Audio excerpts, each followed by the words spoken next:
ભાજા pay સેન્ટરના આચાર્ય શ્રી વાજા સાહેબ તથા પે સેન્ટરની દરેક સ્કૂલોમાંથી આવેલા આચાર્યશ્રીઓ, ગ્રામજનો, એસએમસીના સભ્યો, કંસારી પ્રાથમિક શાળાના શિક્ષકો અને મારા વહાલા વિદ્યાર્થીઓ, આજે આપણે ધોરણ 8ના બાળકોને વિદાય, એટલે વિદાય તો શબ્દ ન બોલાય, પણ આપણે એમનો સન્માન સમારોહ અથવા તો સત્કાર સમારંભ તરીકે એને બોલીએ, કારણ કે વિદાય એને આપવાની હોય કે જે ફરીથી પાછા ન આવવાના હોય.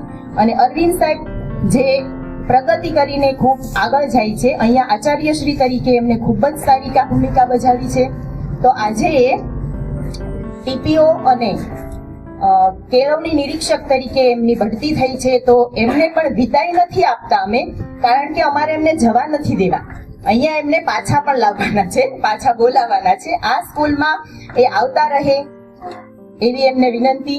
એટલે અમે વિદાય નથી આપી રહ્યા સાહેબને, પણ એમનો સન્માન સમારોહ એટલે કે સત્કાર સમારંભ અમે અહીંયા આજે આયોજિત કર્યો છે. અને સાહેબને તો બધા જ ખૂબ જ સારી રીતે ઓળખે છે. હું તો આ સ્કૂલમાં લગભગ 1.5 કે 2 વર્ષથી જ છું, તો પણ મને ખરેખર મારી 18 વર્ષની સર્વિસમાં આ મારી 4થી સ્કૂલ છે. તો એમાં આચાર્યનો ચારેય સ્કૂલના આચાર્યનો અનુભવ કહું તો અરવિંદભાઈ છે એ આચાર્ય તરીકે ખરેખર મને ખૂબ જ સારા લાગ્યા, કારણ કે એમનો સ્વભાવ ક્યારેય કોઈને ખીજાવાનું નહીં. 1.5-2 વર્ષમાં મેં સાહેબ સાથે નોકરી કરી તો ક્યારેય કોઈને ગુસ્સામાં કોઈ જ વાત નથી કીધી, બાળકોને પણ નહીં અને શિક્ષકોને પણ નહીં.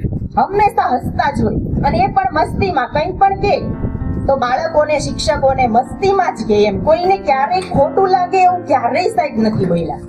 કોઈ દિવસ કોઈને ખોટું નથી લાગ્યું. અને બાળકો પણ કહેતા હોય કે અમને સાહેબે કોઈ દિવસ માર્યા જ નથી. મારા 5મા વાળા છોકરાઓને તો ખબર પડી કે સાહેબ જવાના છે અહીંયાથી, તો ઘણા છોકરા રડવા માંડ્યા. જે છોકરા ક્યારેક એકબીજા સાથે બાંધતા હોય તો ક્યારેય રડ્યા નથી, પણ એ છોકરાઓ સાહેબની વાત સાંભળીને તો ખરેખર રડતા હતા કે બેન સાહેબ જતા રહેશે તો અમારી યારે મસ્તી કોણ કરશે, અમને કોણ સારી રીતે ભણાવશે. અને સાહેબ પર્યાવરણ અને ગણિત ભણાવતા તો એમાં પણ છોકરાઓને ખરેખર મજા આવતી. અને હું મારા ક્લાસમાં હોય ને તો સાહેબનો અવાજ ત્યાં સંભળાતો હોય, તો સાહેબ મસ્તી કરીને જ ભણાવતા હોય. કોઈ દિવસ આમ ભણાવતા હોય ને એવું મને નથી લાગ્યું. આમ એવી રીતે છોકરાઓને પીરસતા કે છોકરાઓને યાદ રહી જાય. ઉદાહરણો આપતા હોય, મજાક મસ્તી કરતા હોય, એવી રીતે ભણાવતા. એમ ક્યારેય એમણે આમ છોકરાઓ સાથે ગુસ્સાથી બોલ્યા હોય એવું મેં આટલા 1.5 વર્ષમાં મેં નથી જોયું. અને અમને પણ ખૂબ જ સારી રીતે સાહેબે બધાને બધા સાથે સારું વર્તન કર્યું. હવે અહીંયા હું તમને એક પ્રસંગ કહેવા માંગુ છું. ગુરુ નાનકજીનો એક પ્રસંગ છે. તો ગુરુ નાનકજી એમના શિષ્યો સાથે ગામમાં રહેતા હતા. તો એ ગામ એવું હતું કે શિષ્યો ગામમાં ભિક્ષા માંગવા માટે જાય. તો ભિક્ષા માંગવા જાય તો ગામના લોકો કોઈ એમને ભિક્ષા ન આપે. બાળકો, એમના શિષ્યો જે ગુરુ નાનકજીના છે એ સવારે ભિક્ષા માંગવા નીકળી જાય તો ગામનો એક પણ વ્યક્તિ, એક પણ ઘર એવું નહીં કે એને ભિક્ષા આપે, કોઈ આપે જ નહીં. અને ખાલી હાથે બધા જ શિષ્યો પાછા ફરે. તો ગુરુજીને એવું થયું કે આપણે આ ગામમાં નથી રહેવું અને આપણે બાજુનું એક ગામ છે ત્યાં જઈએ. તો ત્યાં આશ્રમ બનાવ્યો ગુરુ નાનકજીએ અને એ આશ્રમમાં રહેવા લાગ્યા. તો એ ગામના બધા જ લોકો એટલા સારા કે ભિક્ષા માંગવા બાળકો જાય એમના શિષ્યો તો બધા જ ભિક્ષા આપે.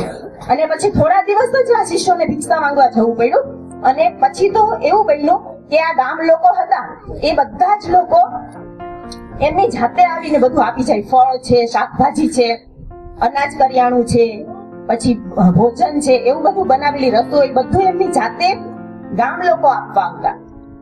શિષ્યોને ક્યારેય માંગવા ન જવું પડતું. એટલું જ સારું ગામ. અને એ લોકોનો સ્વભાવ પણ એટલો સારો કે બધાઈને મદદ કરવાની, બધાઈને દાન આપવાનું. અને ગામ લોકો એકબીજા સાથે ખૂબ જ હળી મળીને રહેતા એમ. તો અને પેલું જે ગામ હતું કે જે લોકો ભિક્ષા ન આપતા, એ ગામમાંથી જ્યારે ગુરુ નાનકજી નીકળ્યા ને ત્યારે એમને એવા આશીર્વાદ આપ્યા કે આ ગામના લોકો છે ને ક્યારેય વિખેરાવા ન જોઈએ, આ જ ગામમાં રહેવા જોઈએ. અને જ્યારે આ બીજા ગામ જે સારું ગામ હતું એ ગામના લોકોને ગુરુ નાનકજીએ એવા આશીર્વાદ આપ્યા કે આ સારું ગામ છે ને તો આ ગામના લોકો બધા વિખેરાઈ જવા જોઈએ, આ જ ગામમાં ન રહેવા જોઈએ. તો શિષ્યોને આશ્ચર્ય થયું કે ગુરુજીએ આવું કેમ કીધું? જે સારું ગામ છે એ માણસોને બધાને વિખેરાઈ જવાનું કીધું, અને જે ખરાબ ગામ છે, જે લોકો કોઈને મદદ નથી કરતા, ભિક્ષા નથી આપતા, તો આ લોકોને કેમ એવું કીધું કે આ ગામના લોકો આ જ ગામમાં રહેવા જોઈએ, વિખેરાવા ન જોઈએ?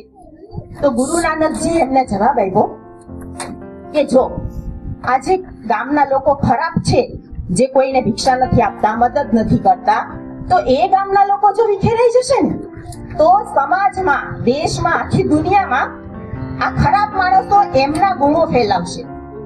અને જો આ સારું ગામ છે અને એ લોકોના સ્વભાવ સારો છે, એમના ગુણો સારા છે, એ ગામના લોકો જો બધે વિખેરાઈ જશે ને તો આખી દુનિયામાં, સમાજમાં, દેશમાં સારા ગુણો ફેલાશે. એટલે આ સારું ગામ છે એના લોકો બધે વિખેરાઈ જવા જોઈએ. તો એવી જ રીતે સાહેબ છે તો એમના સારા ગુણો બધે વિખેરાવે, અહીંયાથી જાય તો પણ એમનો જે સરળ સ્વભાવ છે એ એમના સારા ગુણો, શાંતિથી બધા સાથે વાત કરવાની ટેવ, મજાક મસ્તી સાથે સાહેબ જે બધા સાથે વર્તન કરે છે, સારી રીતે રહે છે, એ ગુણો સાહેબ બધે ફેલાવે. અને એમનામાંથી બધા જે અમે પ્રેરણા લઈએ છીએ એવી જ પ્રેરણા બીજા બધા લોકો પણ લે એવું હું ઈચ્છું છું. અને ખરેખર સાહેબ અહીંયા જે ખૂબ જ સારી રીતે રહ્યા છે એમ બીજે પણ. અને એક બીજું મને યાદ આવે સાહેબ સાથે રહીને કે સાહેબ આચાર્ય છે છતાં સાહેબના હાથમાં મેં સાવરણો જોયો છે. અમારે એક દિવસ સફાઈ કરવાની હતી, સ્વચ્છતાનું કંઈક ચેકિંગ આવતું હતું, તો 4 વાગ્યા હતા અને ખબર પડી તો થોડો ઘણો કચરો અને થોડા પાંદડા અને પવન હતો. તો સવારે તો સફાઈ કરી લીધી બાળકોએ, પણ થોડો ઘણો કચરો હતો તો સાહેબ કે ચાલો આપણે સફાઈ કરી લઈએ. તો બધા છોકરાઓ સફાઈ કરતા હતા. પછી આ સાઈડ બહુ બધો કચરો ભેગો થયો તો છોકરાઓ વાળતા હતા, હું પણ ત્યાં હતી, બેન પણ હતા. તો સાહેબ કે હવે આમાં બહુ વાર લાગશે, લાવો સાવરણો. તો સાહેબ સાવરણો લઈને ફટાફટ વાળવા માંડ્યા. હવે એક આચાર્ય શ્રી, અને એ પણ એચટાટ આચાર્ય, પોતે સાવરણાથી કચરો વાળતા હતા. પછી અહીંયા અમારે 1 થી 5 ના બાળકો છે તો એની હાઈટ નીચી, તો ઝાડા પાડવા હોય ને તો પહોંચાય નહીં, ટેબલ પર ખુરશી મૂકે ને સાહેબ કે તમે પડશો એવું નહીં, લાવો. સાહેબ ની હાઈટ વધારે ને તો ઝાડા પાડવા માંડે. ખરેખર સાહેબ એટલા એમ કે સરળ સ્વભાવના છે, કોઈ દિવસ એમણે પોતાનું આચાર્યપણું અમને નથી બતાવ્યું એમ. તો ઝાડા પણ પાડી લેતા. પછી ક્યાંક કચરો હોય ને તો પણ સાહેબ લઈ અને ડસ્ટબિનમાં નાખી દે. અમે ખરેખર, હું મારું જ કહું તો હું બાકી નહીં વળ્યું કાગળ લેવા, પણ કાગળ ગમે ત્યાં પડ્યા હોય તો સાહેબ ને દેખાય એટલે લઈ અને ડસ્ટબિનમાં નાખી દે. ખરેખર આવા આચાર્ય મળવા ખૂબ જ મુશ્કેલ છે.